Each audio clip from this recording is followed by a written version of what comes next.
রাত তখন ঠিক 2:17। সিলেটের একটা পুরনো বাড়ির 3 তলার ঘরে শায়েখ ইব্রাহিম আনসারি তার বইয়ের স্তূপী মাঝখানে বসে আছেন। সামনে খোলা একটা পুরনো আরবি পাণ্ডুলিপি, পাশে একটা হলুদ হয়ে যাওয়া নোটবুক, আর হাতে একটা কলম যেটা ঘন্টার পর ঘন্টা ধরে একটাও শব্দ লেখেনি। তিনি শুধু তাকিয়ে আছেন। জানালার বাইরে বৃষ্টি পড়ছে, কিন্তু সেই শব্দ তার কানে পৌঁছচ্ছে না, কারণ তার মাথার ভেতরে এখন একটাই প্রশ্ন ঘুরছে, একটা প্রশ্ন যেটা তিনি গত 22 বছর ধরে এড়িয়ে এসছেন। আজ রাতে সেই প্রশ্নটার এড়ানো যাচ্ছে না, কারণ আজ বিকেলে তার কাছে একটা মেয়ে এসেছিল।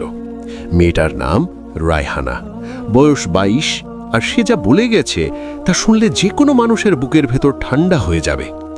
রায়হানা এসেছিল একা, তার চোখের নিচে কালো দাগ, ঠোঁট শুকনো, হাত দুটো অবিরাম কাঁপছিল। সে বসেছিল শাইখের সামনে, কিন্তু চোখ তুলে তাকাচ্ছিল না। দীর্ঘ নীরবতার পর সে বলেছিল, শাইখ সাহেব, আমি জানি আপনি বিশ্বাস করবেন না, কিন্তু গত 3 মাস ধরে প্রতি রাতে কেউ আমার ঘরে আসে। আমি দেখতে পাই না, কিন্তু অনুভব করি। আমার বুকের উপর চাপ দেয়, আমার কানে কানে কথা বলে, আর সেই কণ্ঠস্বর, সেটা আমার বাবার কণ্ঠস্বর। কিন্তু আমার বাবা মারা গেছেন 5 বছর আগে। শাইখ ইব্রাহিম সেদিন কিছু বলেননি, শুরু তাকিয়েছিলেন, কারণ তিনি জানেন এই ধরনের কথা হয় সম্পূর্ণ মানসিক রোগের লক্ষণ, অথবা এমন কিছু যার উত্তর কোরআনের গভীরে লুকিয়ে আছে। আর এখন রাত 2টায় বৃষ্টির মধ্যে একা বসে তিনি সেই উত্তর খুঁজছেন। আপনি কি কখনো ভেবেছেন জিন কি সত্যিই আছে? শুধু ভূতের গল্পে না, শুধু দাদির মুখের রূপকথায় না, সত্যিকারের অর্থে। আর যদি থাকে, তাহলে তারা কি সত্যি মানুষের ক্ষতি করতে পারে, নাকি এটা শুধু কুসংস্কার, অন্ধকারের ভয় আর অজ্ঞতার ফসল? আজকের মানুষ 2 দলে বিভক্ত। একদল বলে জিন ভূত সব বাজে কথা, বিজ্ঞানে সব মানে না। আরেক দল বলে না, জিন আছে এবং তারা এত শক্তিশালী যে মানুষ তাদের সামনে কিছুই না। এই দুটো মতের কোনোটাই পুরোপুরি সত্য না।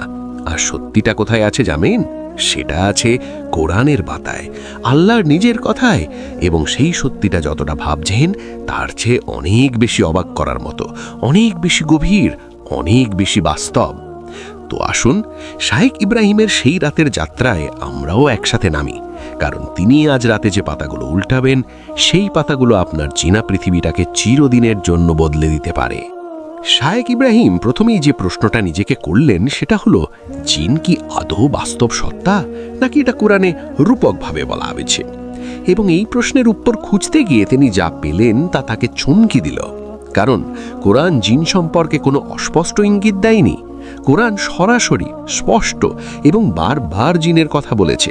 শুধু উল্লেখ করেনি, বরং পুরো একটা সূরা নাজিল হয়েছে জিনদের নিয়ে, সূরা আল জিন, 28টা আয়াত। এবং সেই সূরার শুরুতেই আল্লাহ তাআলা বলছেন এমন কিছু যা পড়লে বুকের ভেতরে একটা অদ্ভুত অনুভূতি হয়। বলো, আমার কাছে ওজি পাঠানো হয়েছে যে জিনদের একটি দল মনোযোগ দিয়ে শুনেছে এবং বলেছে, আমরা এক বিস্ময়কর কোরআন শুনেছি। সূরা আল জিন, আয়াত 1। শাইখ ইব্রাহিম কলম রাখলেন, আস্তে করে চোখ বন্ধ করলেন, ভাবলেন, আল্লাহ নিজে বলছেন যে জিনরা কোরআন শুনে মুগ্ধ হয়েছিল। এটা কি রূপক? না, এটা কখনো রূপক হতে পারে না, কারণ পুরো সূরা জুড়েই সেই জিনরা কথা বলছে। তারা বলছে তারা ইসলাম গ্রহণ করেছে, তারা বলছে তারা পথভ্রষ্ট ছিল এবং এখন সঠিক পথ পেয়েছে। এটা রূপক না, এটা একটা বাস্তব ঘটনার বিবরণ। এবং এরপরে শাইখ যে আয়াতটা খুললেন সেটা আরও চমকপ্রদ। সূরা আর রহমান, আল্লাহ বলছেন, হে জিন ও মানব সম্প্রদায়, আমি তোমাদের উভয়কে সৃষ্টি করেছি। এই আয়াতে আল্লাহ মানুষ এবং জিনকে একই সাথে সম্বোধন করছেন, একই বাক্যে, একই নিঃশ্বাসে। এর মানে কি? এর মানে হলো, জিন মানুষের মতোই একটি বাস্তব সত্তা। তাদের অস্তিত্ব মানুষের অস্তিত্বের মতোই কোরআনে নিশ্চিত। আল্লাহ যখন বলেন, আমি তোমাদের সৃষ্টি করেছি, সেটা রূপক না, সেটা আক্ষরিক, সেটা বাস্তব। কিন্তু এখানেই গল্প শেষ না, এখানেই বরং গল্পটা শুরু হয়। কারণ জিন আছে এটা জানার পর পরের প্রশ্নটা হলো, তারা কোথা থেকে এলো, তারা কেমন, তারা কতটা শক্তিশালী, এবং সবচেয়ে গুরুত্বপূর্ণ, তারা কি মানুষের ক্ষতি করতে পারে? শাইখ ইব্রাহিম নোটবুকের একটা নতুন পাতা খুললেন। উপরে লিখলেন একটা শিরোনাম, জিনের সৃষ্টি। এবং তারপর তিনি যা লিখতে শুরু করলেন সেটা পড়তে পড়তে তার নিজের হাত একটু থরথর করে উঠল। কোরআনে সূরা আল হিজরে আল্লাহ বলেছেন, আর এর আগে জিনদের আমি সৃষ্টি করেছিলাম বিষাক্ত আগুনের শিখা থেকে। আর সূরা আর রহমানে আরও স্পষ্ট করে বলা হয়েছে, জিনকে তিনি সৃষ্টি করেছেন ধোঁয়াহীন অগ্নি শিখা থেকে, মানুষ মাটি থেকে, জিন আগুন থেকে। এই দুটো সত্তা সম্পূর্ণ আলাদা উপাদান থেকে তৈরি, সম্পূর্ণ আলাদা প্রকৃতির।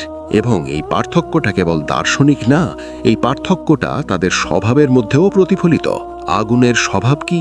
আগুন ছড়িয়ে যায়, আগুন অস্থির, আগুন উপরের দিকে উঠতে চায়, আগুন ধ্বংস করে। কিন্তু একই সাথে আগুন আলো দেয়, উষ্ণতা দেয়, রান্না করতে সাহায্য করে।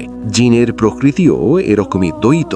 তাদের মধ্যে ভালো জিন আছে, খারাপ জিন আছে, ইমানদার জিন আছে, কাফের জিন আছে। আর এই সত্যটা কোরআনেই স্পষ্ট। সেই সূরা আল জিনেই জিনরা নিজেরা বলছে, আমাদের মধ্যে কিছু নেককার আছে এবং কিছু এর বিপরীত। আমরা বিভিন্ন দলে বিভক্ত। শায়েখ ইব্রাহিম হাত থামালেন। বাইরে বৃষ্টির শব্দ হঠাৎ বেড়ে গেছে। ঘনের কোণে মোমবাতির শিখা একটু কেঁপে উঠল। তিনি সেদিকে তাকালেন এক সেকেন্ড, তারপর আবার নোটবুকে মনোযোগ দিলেন। কিন্তু তার মাথায় এখন একটা নতুন চিন্তা ঢুকে গেছে, একটা চিন্তা যেটা তাকে অস্থির করছে। রায়হানার কথা। সে বলেছিল তার বাবার কণ্ঠস্বর শুনতে পায়, মৃত মানুষের কণ্ঠস্বর। এটা কি সম্ভব? কোরআন কি এ ব্যাপারে কিছু বলে? জিনরা দেখতে পায় মানুষকে, কিন্তু মানুষ সাধারণত জিনকে দেখতে পায় না। এই তথ্যটা কোথা থেকে এলো? এটা লোকমুখের গল্প না, এটা সরাসরি কোরআন থেকে। সূরা আল আরাফে আল্লাহ শয়তান সম্পর্কে বলছেন, সে এবং তার দল তোমাদের এমন ভাবে দেখে যেখান থেকে তোমরা কাদের দেখতে পাও না। এই আয়াতটা শুধু শয়তানের ক্ষেত্রে প্রযোজ্য, কিন্তু এরা জিনজাতির একটা সাধারণ বৈশিষ্ট্যের দিকেও ইঙ্গিত করে। তারা এমন একটি মাত্রায় বিদ্যমান যেখানে তারা আমাদের দেখতে পায়, কিন্তু আমরা তাদের সাধারণ অবস্থায় দেখি না। এই মুহূর্তে শায়েকের মেরুদণ্ড পেয়ে একটা ঠান্ডা অনুভূতি নামল। কারণ এই তথ্যটার মানে কি দাঁড়ায়? এর মানে দাঁড়ায়, এই মুহূর্তে এই ঘরে আপনার আশেপাশে এমন কেউ থাকতে পারে যাকে আপনি দেখছেন না, কিন্তু সে আপনাকে দেখছে। এটা কোনো ভয়ের সিনেমার কথা না, এটা কোরআনের কথা, আল্লাহর নিজের কথা। কিন্তু এখানেই সবচেয়ে বড় প্রশ্নটা আসে, সবচেয়ে গুরুত্বপূর্ণ প্রশ্নটা, যে প্রশ্নটার জন্য রায়হানা এসেছিল, যে প্রশ্নটার জন্য আজ রাতে শায়েক ঘুমাতে পারছেন না। তারা কি ক্ষতি করতে পারে? শায়েক ইব্রাহিম এই প্রশ্নটা যখন নিজেকে করলেন, তখন তার হাত কাঁপছিল। কারণ উত্তরটা তিনি জানেন। কুরআন এই প্রশ্নের উত্তর দিয়েছে, কিন্তু সেই উত্তরটা একটা শর্তের সাথে আসে। এমন একটা শর্ত যেটা বেশিরভাগ মানুষ জানে না, বোঝে না। এবং সেই না জানার কারণেই রায়হানার মতো মানুষরা রাতের পর রাত ভয়ে কাঁটা হয়ে শুয়ে থাকে। শায়েক কোরআনের পাতা উল্টালেন। তিনি খুঁজছেন একটা নির্দিষ্ট আয়াত, একটা আয়াত যেটা এই পুরো বিষয়টার মূল চাবিকাঠি। এবং যখন তিনি সেই আয়াতে এসে পৌঁছলেন, তখন বাইরে একটা বজ্রপাতের শব্দ হলো। ঘরের আলো এক সেকেন্ডের জন্য নিভে গেল। আর ঠিক সেই অন্ধকারের মধ্যে শায়েকের ফোন বেজে উঠল। কলের আইডিতে লেখা রায়হানা। রাত তখন 3:05। শায়েক ফোনটার দিকে তাকিয়ে রইলেন, তুললেন না। কারণ তিনি জানেন, এই মুহূর্তে রায়হানা যদি কল করে, তার মানে হলো কিছু একটা ঘটেছে। আর সেই কিছু একটা কি হতে পারে সেটা তিনি ভাবতেও চাইছেন না। কিন্তু ফোন বাজছে, বাজছে, বাজছে। তিনি ধীরে ধীরে হাত বাড়ালেন। কিন্তু তার আগে আপনাকে একটা কথা জানতে হবে, একটা কথা যেটা না জানলে রায়হানার কাহিনী বুঝবেন না, শায়েকের রাতটা বুঝবেন না, এবং সবচেয়ে গুরুত্বপূর্ণ, নিজেকে রক্ষা করতে পারবেন না।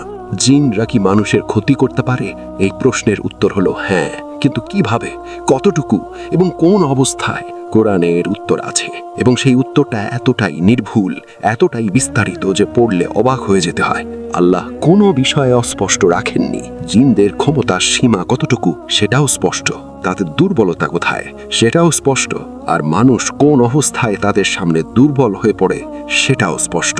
কিন্তু সেই উত্তরগুলো আসবে পরে। এখন শুধু জেনে রাখুন, শায়েক ইব্রাহিম ফোনটা তুললেন। ওপাশ থেকে রায়হানার কণ্ঠস্বর এলো, কিন্তু সে কথা বলছে না, শুধু শ্বাসের শব্দ। তারপর একটা ফিসফিসানি, এবং সেই ফিসফিসানিতে যে কথাটা শায়েক শুনলেন, সেটা শুনে তিনি চেয়ার ছেড়ে উঠে দাঁড়িয়ে পড়লেন। শায়েখ ইব্রাহিম আনসারি ফোনটা কানে ধরে দাঁড়িয়ে আছেন। রাত 3:05, বাইরে বৃষ্টি, ঘরে মোমবাতির কাপা আলো, আর ফোনের ওপাশ থেকে আসছে একটা ফিসফিসানি, যেটা রায়হানার কণ্ঠস্বর না। শায়েখ এক মুহূর্ত স্থির হয়ে দাঁড়িয়ে রইলেন, তারপর ধীরে ধীরে বললেন, রায়হানা, তুমি কি ঠিক আছো? ওপাশ থেকে কোনো জবাব নেই, শুধু সেই শ্বাসের শব্দ। তারপর লাইন কেটে গেল। শায়েখ ফোনটা টেবিলে রাখলেন। তার বুকের ভেতরে একটা অদ্ভুত ভারী অনুভূতি হচ্ছে। তিনি জানেন এই ভারী অনুভূতি কোথা থেকে আসছে। এটা ভয় না, এটা দায়িত্বের ভার। কারণ তিনি একজন আলেম, এবং একজন আলেমের কাছে যখন কেউ সাহায্য চাইতে আসে তখন পালিয়ে যাওয়ার কোনো সুযোগ নেই।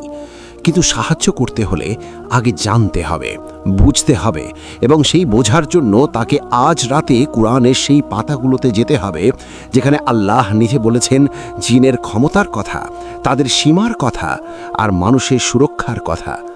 তিনি আবার বসলেন, কলম তুললেন এবং শুরু করলেন সেই যাত্রা, যে যাত্রা আজ রাতে তাঁর জীবনের সবচেয়ে গুরুত্বপূর্ণ যাত্রা হয়ে উঠবে। প্রথম প্রশ্ন, জিনরা কি সত্যিই মানুষের ক্ষতি করতে পারে? এবং এই প্রশ্নের উত্তর খুঁজতে গিয়ে শায়েখ ইব্রাহিম প্রথমেই যে জায়গায় গেলেন সেটা হলো কোরআনের সেই মুহূর্তগুলো যেখানে জিন এবং মানুষের মধ্যে মিথস্ক্রিয়ার বর্ণনা আছে। এবং প্রথম যে ঘটনাটা তার সামনে এলো সেটা এতটাই বিস্ময়কর যে তিনি কয়েক সেকেন্ড শুধু সেই আয়াতের দিকে তাকিয়ে রইলেন। সূরা আল বাকারায় আল্লাহ বলছেন, যারা সুদ খায় তারা সেইভাবে দাঁড়াবে যেভাবে শয়তানের স্পর্শে পাগল হয়ে যাওয়া মানুষ দাঁড়ায়। এই আয়াতটা সাধারণত সুদের প্রসঙ্গে উদ্ধৃত হয়, কিন্তু শায়েখ ইব্রাহিম আজ রাতে এই আয়াতের ভেতরে অন্য কিছু দেখলেন। আল্লাহ এখানে বলছেন শয়তানের স্পর্শ, আরবিতে মাস মানে স্পর্শ। আল্লাহ তাআলা এখানে রূপকভাবে বলেননি, তিনি বলেছেন শয়তান আক্ষরিক অর্থে স্পর্শ করতে পারে, এবং সেই স্পর্শের ফলে মানুষের মধ্যে এমন কিছু ঘটতে পারে যা বাইরে থেকে পাগলামির মতো দেখায়। এই আয়াতটা একটা দরজা খুলে দিল শায়েখের সামনে। তিনি দ্রুত পাতা উল্টাতে লাগলেন। সূরা আল আনআম, সূরা আল আরাফ, সূরা সাবা, একের পর এক আয়াত, এবং যত এগোলেন তত স্পষ্ট হতে লাগলো একটা চিত্র। জিনরা শুধু দূর থেকে দেখার সত্তা না, তারা প্রভাব ফেলতে পারে, কিন্তু, এবং এই কিন্তুটাই সবচেয়ে গুরুত্বপূর্ণ, তাদের সেই ক্ষমতা একটা নির্দিষ্ট সীমার মধ্যে বাঁধা। আল্লাহর অনুমতি ছাড়া তারা কিচ্ছু করতে পারে না, এবং আল্লাহ যাকে রক্ষা করেন তাকে ছুঁতেও পারে না।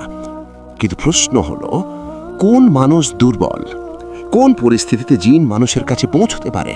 কোরআন কি এই ব্যাপারে কিছু বলে? শায়েখ ইব্রাহিম নোটবুকে লিখলেন, দুর্বলতা কোথা থেকে আসে? এবং উত্তর খুঁজতে গিয়ে তিনি এমন একটা সত্যের সামনে দাঁড়ালেন যেটা তাকে কয়েক মিনিট চুপ করিয়ে দিল। সূরা আল জিন্নের সে আয়াতগুলোতে ফিরে যান যেখানে জিনরা নিজেরা কথা বলছে। তারা বলছে, আর আমাদের মধ্যে কিছু লোক ছিল যারা মানুষের মধ্যে থেকে আশ্রয় প্রার্থীদের সাথে থাকতো, ফলে তারা তাদের অহংকার আরও বাড়িয়ে দিত। এই আয়াতটা কি বলছে? এই আয়াতটা বলছে, জাহিলিয়াতের যুগে মানুষ যখন মরুভূমিতে রাত কাটাতো তখন তারা ভয়ে সেই এলাকার জিনের সর্দারের কাছে আশ্রয় চাইতো।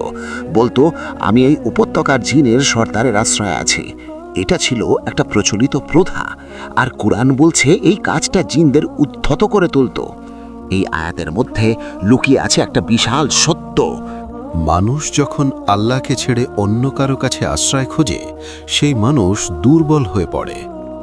ভয় মানুষকে দুর্বল করে না, ভয়ের কারণে ভুল জায়গায় সাহায্য খোঁজা মানুষকে দুর্বল করে, এবং জিনরা সেই দুর্বলতার সুযোগ নেয়। শায়েখ ইব্রাহিম এই পয়েন্টটা বড় হরফে লিখলেন, 3 বার দাগ টানলেন, কারণ এটা শুধু তাত্ত্বিক জ্ঞান না, এটা রায়হানার ক্ষেত্রেও প্রযোজ্য কিনা সেটা তিনি পরে যাচাই করবেন।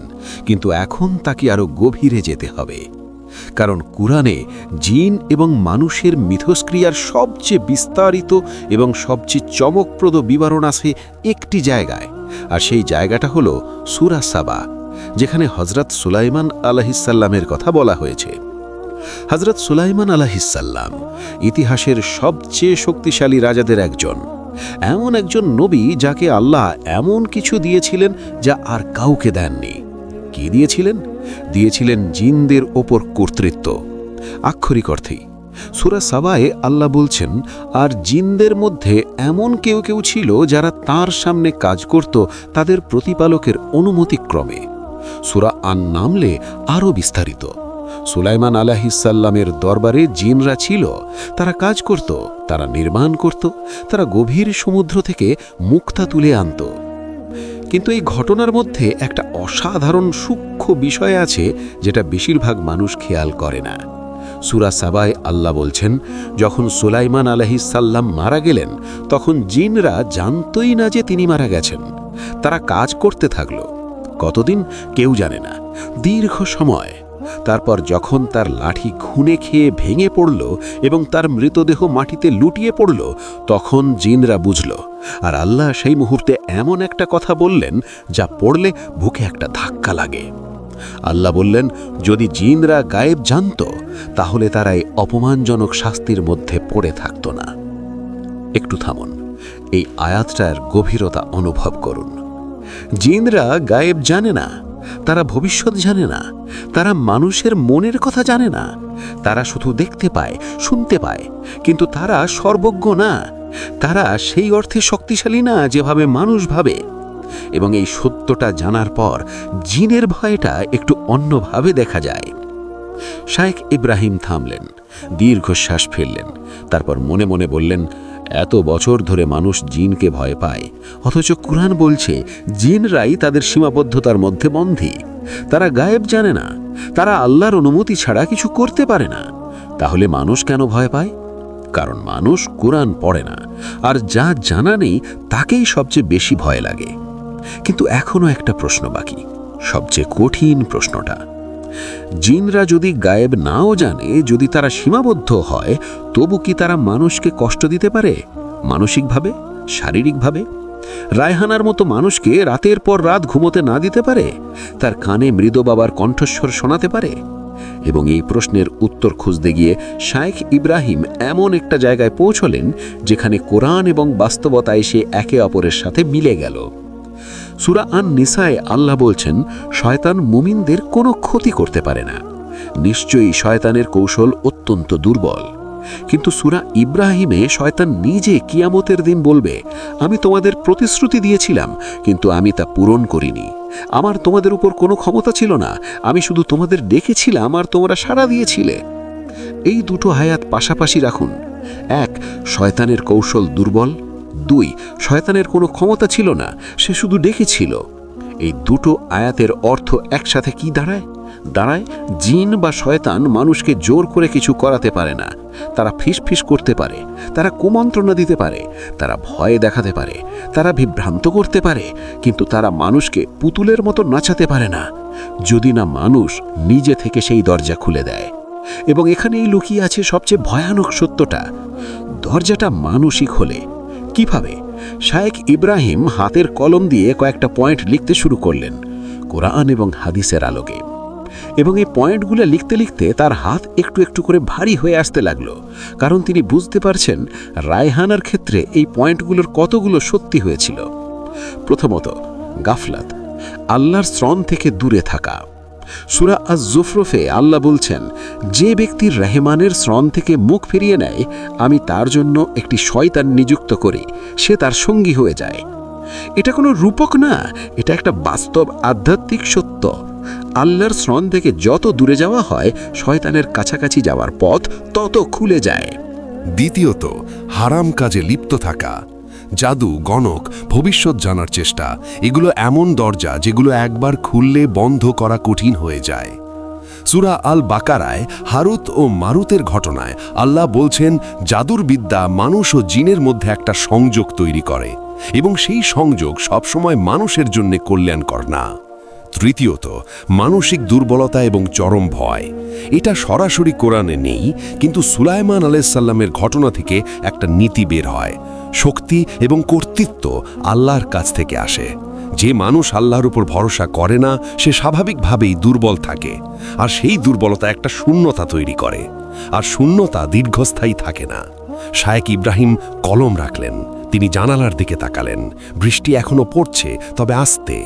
আকাশে একটু একটু করে মেঘ সরছে, এবং সেই মুহূর্তে তার মাথায় রায়হানার কথা ফিরে এলো। সে বলেছিল তার বাবার কণ্ঠস্বর শুনতে পায়। মৃত মানুষের গলা, এটা কি সম্ভব?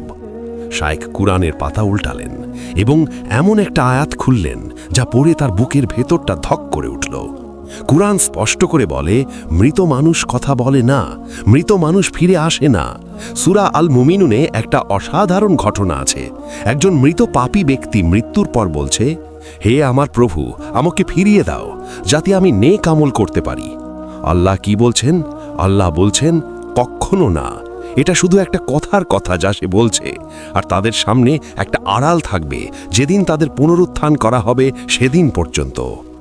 মৃত মানুষ ফিরতে পারে না, এটা কুরআনের সুস্পষ্ট বক্তব্য। তাহলে রায়হানা কার কণ্ঠস্বর শুনছে? এবং এখানেই আসে সেই তথ্যটা যেটা জানলে সব কিছু একসাথে পরিষ্কার হয়ে যায়।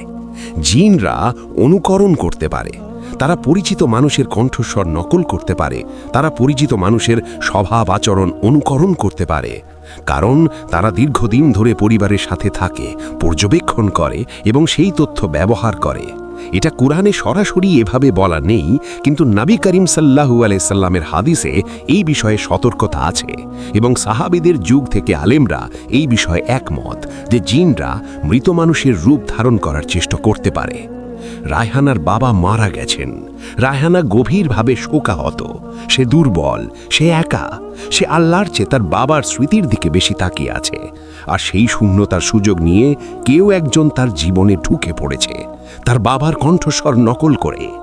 শায়েখ ইব্রাহিম এই মুহূর্তে উঠে দাঁড়ালেন। তার পা দুটো অসাড় হয়ে গিয়েছিল দীর্ঘক্ষণ বসে থেকে। তিনি একটু হাঁটলেন, জানালার কাছে গেলেন। বাইরে রাতের আকাশ, বৃষ্টি থেমেছে, ভোরের আলো ফোটার আগে সেই গভীর অন্ধকার। এবং তখন তার ফোনে একটা মেসেজ এলো রায়হানার নম্বর থেকে। মেসেজে লেখা মাত্র 3টে শব্দ, ও আমাকে ডাকছে। শায়েখ ইব্রাহিমের হাত শক্ত হয়ে গেল। তিনি সাথে সাথে কল করলেন। রিং হলো 1 বার, 2 বার, 3 বার, কেউ ধরল না। 4 বার, 5 বার, তারপর একটা শব্দ, লাইন ধরা হয়েছে। কিন্তু ওপাশে কেউ কথা বলছে না, শুধু একটা শ্বাসের শব্দ, ঠিক আগের মতো। শুধু এবার সেই শ্বাসের সাথে একটা আওয়াজ আসছে অনেক দূর থেকে, যেন কেউ নাম ধরে ডাকছে। এবং সেই কণ্ঠস্বরটা শায়েখ চিনতে পারলেন না। মানুষের গলার মতো, কিন্তু মানুষের গলা না। রায়হানা, শায়েখ জোরে বললেন, রায়হানা আমার কথা শোনো, আউযু বিল্লাহি মিনাশ শাইতানির রাজিম পড়ো, এখনই পড়ো। ওপাশে নীরবতা। তারপর হঠাৎ রায়হানার কণ্ঠস্বর, কাঁপা, ভাঙ্গা, শায়েখ সাহেব, ও বলছে আপনি মিথ্যা বলছেন।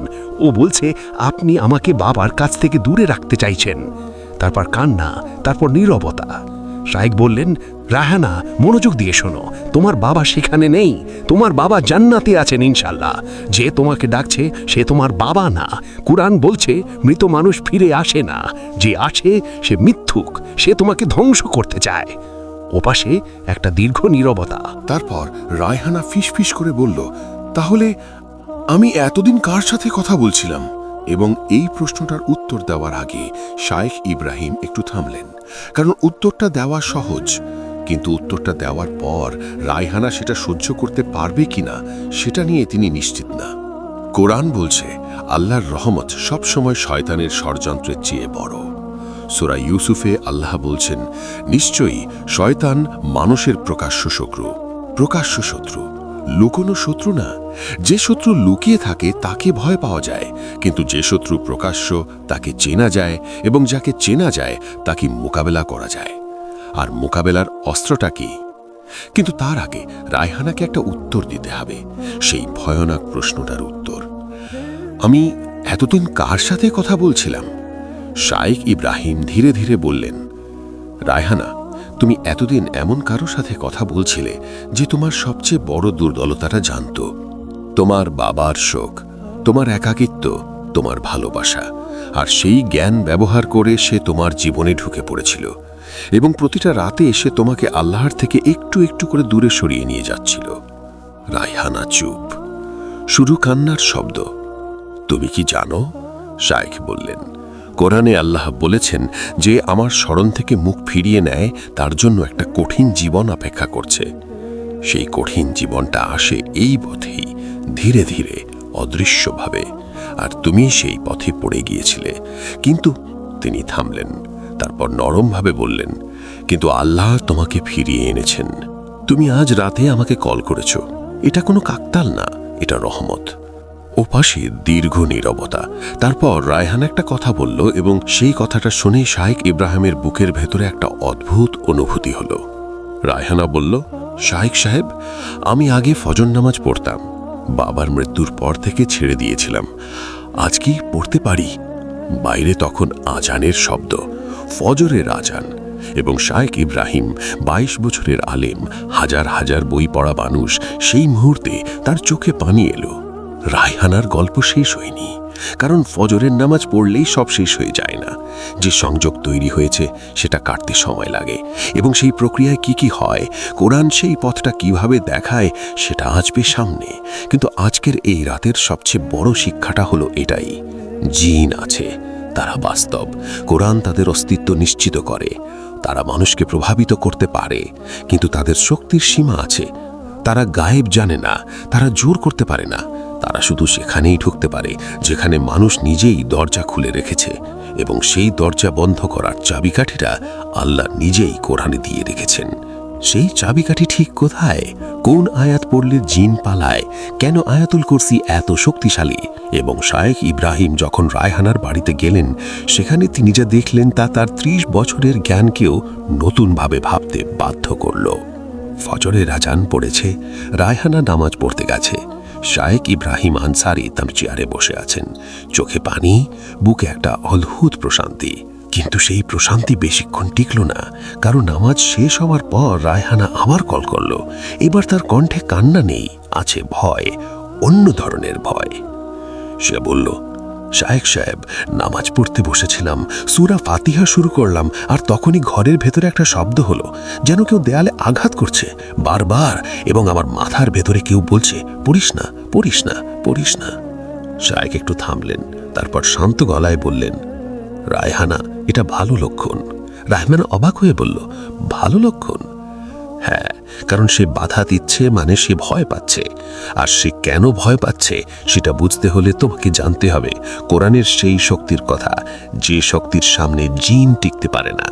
এবং এই কথাটা বলার পর শাইখ ইব্রাহিম সিদ্ধান্ত নিলেন আজ সকালেই তিনি রায়হানার বাড়িতে যাবেন। কিন্তু যাওয়ার আগে তাকে আরও কিছু জানতে হবে, আরও কিছু বুঝতে হবে, কারণ রায়হানার সাথে যা হচ্ছে সেটা সমাধান করতে হলে শুধু আবেগ দিয়ে হবে না, জ্ঞান লাগবে, কোরআনের জ্ঞান। এবং সেই জ্ঞান শাইখ আজ রাতে যা পড়েছেন তার চেয়েও গভীরে আছে।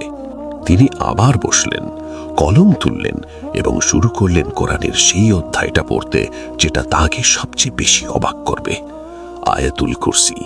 এই নামটা শুনলে বেশিরভাগ মানুষ মাথা নাড়ে। হ্যাঁ জানি, পড়েছি, মুখস্থ আছে। কিন্তু শাইখ ইব্রাহিম আজ রাতে এই আয়াতটার দিকে এমনভাবে তাকালেন যেভাবে হয়তো আগে কখনো তাকাননি।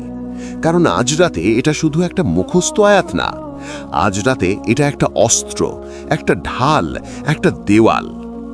এবং সেই দেওয়ালটা কতটা শক্তিশালী সেটা বোঝার জন্য তিনি একটা হাদিসের কথা মনে করলেন। নবী করিম সাল্লাল্লাহু আলাইহি ওয়াসাল্লাম বলেছেন, যে ব্যক্তি রাতে আয়াতুল কুরসি পড়ে তার সাথে আল্লাহর পক্ষ থেকে একজন রক্ষক নিযুক্ত থাকেন, এবং সকাল পর্যন্ত কোনো শয়তান তার কাছে আসতে পারে না। শায়েক ধীরে ধীরে আয়াতটা পড়লেন। আল্লাহ, তিনি ছাড়া কোনো উপাস্য নেই, তিনি চিরঞ্জীব, সব কিছুর ধারক, তাকে তন্দ্রা স্পর্শ করে না, নিদ্রাও না। আসমান ও জমিনে যা আছে সব তার অনুমতি ছাড়া কেউ সুপারিশ করতে পারে না। তিনি জানেন সামনে কি আছে, পেছনে কি আছে, আর সৃষ্টি তার জ্ঞানের কিছুই পরিবেষ্টন করতে পারে না। এই আয়াতটা কেন জিনের বিরুদ্ধে এত শক্তিশালী? কারণ এই আয়াত পড়া মানে তুমি ঘোষণা করছো সমগ্র ক্ষমতা আল্লাহর, সমস্ত নিয়ন্ত্রণ আল্লাহর। কোনো অদৃশ্য সত্তা, কোনো জিন, কোনো শয়তান, কেউ স্বাধীন শক্তি না। এবং এই ঘোষণাই জিনের জন্য সবচেয়ে অসহ্য, কারণ জিনের পুরো কৌশল দাঁড়িয়ে আছে মানুষকে ভুলিয়ে দেওয়ার ওপর, যেন মানুষ ভাবে অন্য কিছু শক্তিশালী, অন্য কিছু প্রভাবশালী। কিন্তু আয়াতুল কুরসি সেই ভ্রান্তিটা ভেঙে দেয়। শাইখ ইব্রাহিম নোটবুকে লিখলেন, প্রথম অস্ত্র আল্লাহর পরিচয়। কারণ মানুষ যত গভীরভাবে আল্লাহকে জানে তত কম ভয় পায়। ভোরের আলো ফুটে উঠছিল, তিনি অজু করলেন, নামাজ পড়লেন, তারপর ছোট ব্যাগে কোরআন, নোটবুক আর কয়েকটা বই নিয়ে বের হলেন। রায়হানার বাড়ি পুরান ঢাকার একটা গলির ভেতরে, পুরনো 3 তলা বাড়ি। শায়েক যখন পৌঁছলেন তখন সকাল 7টা বাজে, কিন্তু বাড়ির সামনে দাঁড়িয়ে তিনি প্রথমবারের মতো একটা অস্বস্তি অনুভব করলেন। বাড়িটা দেখতে স্বাভাবিক, সাধারণ, কিন্তু কিছু একটা আছে যেটা তিনি ঠিক বলতে পারছেন না। একটা ভারী অনুভূতি, যেন বাতাসটা একটু আলাদা, যেন এই বাড়ির চারপাশে অদৃশ্য কোনো চাপ আছে। তিনি বিসমিল্লাহ বললেন এবং ভেতরে ঢুকলেন। রায়হানা দরজায় দাঁড়িয়েছিল। শায়েক তাকে দেখে চমকে গেলেন। গতকাল বিকেলে যে মেয়েটাকে দেখেছিলেন সে ছিল ক্লান্ত, ভাঙা, কিন্তু আজ সকালে সে যেন আরও বেশি ভেঙে পড়েছে। চোখ দুটো লাল, ঠোঁট কাঁপছে, এবং সবচেয়ে যেটা শায়েকের নজরে পড়ল, রায়হানার হাতে একটা দাগ, বাম হাতের কবজিতে, তাজা, যেন কিছু একটা আঁচড়ে দিয়েছে। শায়েক সেই দাগটার দিকে তাকালেন, কিছু বললেন না, কিন্তু ভেতরে ভেতরে বুঝলেন পরিস্থিতি যতটা ভেবেছিলেন তার চেয়ে বেশি জটিল। ঘরে ঢুকলেন, বসলেন। রায়হানা চা নিয়ে এলো। শায়েক বললেন, বসো, আমাকে সব বলো, শুরু থেকে, একটাও বাদ দিও না। রায়হানা বলতে শুরু করল। 3 মাস আগে থেকে শুরু, তার বাবার মৃত্যুর 5ম বছর পূর্তির রাতে। সে সেদিন অনেক কেঁদেছিল। বাবার ছবির সামনে বসে কথা বলেছিল, বাবা, আমি তোমাকে মিস করি, তুমি কি শুনতে পাচ্ছ? সেই রাতেই প্রথমবার শুনেছিল ফিসফিসানি। মনে করেছিল কল্পনা। পরের রাতে আবার, তারপর আবার ধীরে ধীরে স্পষ্ট হয়েছে, এবং সেই কণ্ঠস্বর শুধু কথা বলে না, সে রায়হানাকে জিজ্ঞাসা করে, কেমন আছো? সে বলে, আমি তোমাকে দেখছি। সে বলে, তুমি একা না। রায়হানার চোখে পানি এলো। সে বলল, শায়েক সাহেব, আমি জানি এটা বাবা না, আপনি রাতে বলেছেন, কিন্তু যখন শুনি তখন এতটা বাস্তব মনে হয়, এতটা পরিচিত, বাবার গলার মতোই, একটু কর্কশ, একটু নরম, ঠিক বাবার মতো। শায়েক বললেন, এটাই সবচেয়ে বিপজ্জনক অংশ। সে তোমাকে ঠিক তাই দেখাচ্ছে যা তুমি দেখতে চাও, কারণ সে জানে তোমার দুর্বলতা কোথায়। সে কিভাবে জানল? শায়েক একটু থামলেন, তারপর বললেন, রায়হানা, তুমি কি জানো জিনরা কতদিন ধরে মানুষের সাথে থাকতে পারে? কুরআনে সূরা আন-নামলে সুলাইমান আলাইহিস সালামের ঘটনায় আমরা দেখি জিনরা দীর্ঘ সময় ধরে মানুষের সাথে সম্পর্ক রাখে। তোমার পরিবারের সাথে হয়তো অনেক আগে থেকেই কেউ ছিল। সে তোমার বাবাকে দেখেছে, তার কথা বলার ধরন শুনেছে, তার স্বভাব পর্যবেক্ষণ করেছে বছরের পর বছর। আর তুমি যখন দুর্বল হলে সে সেই সুযোগ নিল। রায়হানা কয়েক সেকেন্ড চুপ রইল, তারপর ধীরে ধীরে বলল, তাহলে বাবা কি জানতেনও না যে কেউ ছিল? সম্ভবত না। বেশিরভাগ মানুষ জানে না, কারণ তারা দেখা যায় না, তারা সাধারণত কিছু করেও না, শুধু থাকে, পর্যবেক্ষণ করে আর সুযোগ খোঁজে।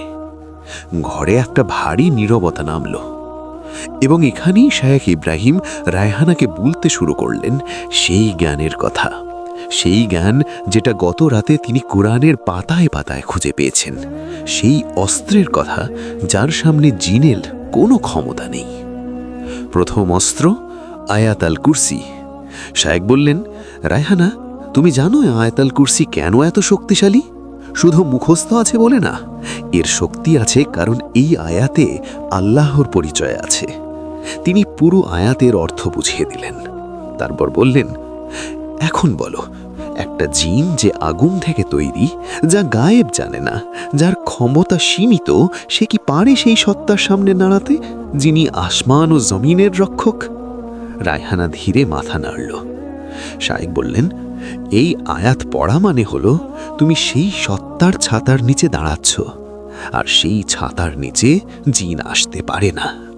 রায়হানার চোখে এবার অন্য ধরনের পানি, ভয়ের পানি না, বোঝার পানি। কিন্তু শায়েখ বললেন, এই আয়াতের শক্তি শুধু মুখের শব্দে না, এই আয়াতের শক্তি তখনই কাজ করে যখন তুমি জানো তুমি কি বলছো? যখন তুমি বিশ্বাস করো, যখন তোমার হৃদয়ে এই শব্দগুলোর সঙ্গে যুক্ত থাকে। রায়হানা বলল, আমি কি এতদিন ঠিকমতো বিশ্বাস করিনি? শাইখ বললেন, তুমি বিশ্বাস করতে, কিন্তু বাবার শোকে তুমি আল্লাহর দিকে না তাকিয়ে অন্যদিকে তাকিয়েছিলে। এটা দুর্বলতা না, এটা মানবিক। কিন্তু সেই মুহূর্তে সুযোগ তৈরি হয়েছিল এবং সে সেই সুযোগ নিয়েছে। শাইখ ইব্রাহিম উঠলেন, ধীরে ধীরে ঘরটা ঘুরে দেখতে লাগলেন।